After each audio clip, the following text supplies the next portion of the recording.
இந்து திராவிட மக்கள் கட்சி இந்து திருக்கோயில்கள் பாதுகாப்பு கூட்டமைப்பினுடைய தேசிய தலைவர். விநாயகர் சதுர்த்தி விழா கடந்த 7ஆம் தேதி அன்று தமிழகம் முழுவதும் விநாயகர் சிலைகள் பிரதிஷ்டை செய்யப்பட்டு விசர்ஜன ஊர்வலம் 3 தேதிகளிலே குறிப்பிட்டு 11 சனி ஞாயிறுகளிலே ஊர்வலம் அனுமதி அளிக்கப்பட்டுள்ளது. தமிழகத்திலே எல்லா மாவட்டங்களிலும் பல லட்சம் விநாயகர்கள் இந்து இயக்கங்கள் சார்பாக பிரதிஷ்டை செய்யப்பட்டுள்ளது. இந்த ஆண்டு இந்து திராவிட மக்கள் கட்சி சார்பாக காஞ்சிபுரம், செங்கல்பட்டு மாவட்டங்களில் மட்டும் 500க்கும் மேற்பட்ட விநாயகர் சிலைகள் பிரதிஷ்டை செய்யப்பட்டு ஊர்வலம் சிறப்பான முறையிலே இன்றைய தினம் விசர்ஜன ஊர்வலம் நடைபெற உள்ளது.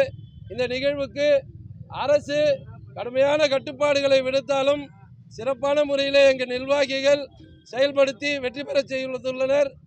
விநாயகர் சதுர்த்தி விழாவை தமிழக அரசு விழாவாக அறிவிக்க வேண்டும் என்று நாங்கள் தொடர்ந்து இந்த அரசுக்கு அறிவுறுத்துகிறோம். இந்த நேரத்திலே அரசு இந்த கோரிக்கையை ஏற்று விநாயகர் சதுர்த்தி விழாவை அரசு விழாவாக தமிழக அரசு அறிவிக்க வேண்டும். தமிழக அரசு தொடர்ந்து இஸ்லாமிய பண்டிகைகள், கிறிஸ்தவ பண்டிகைகளுக்கு வாழ்த்துரை வழங்குகின்றனர். ஆனால் விநாயகர் சதுர்த்தி விழாவுக்கு வாழ்த்துரை வழங்குவதில்லை.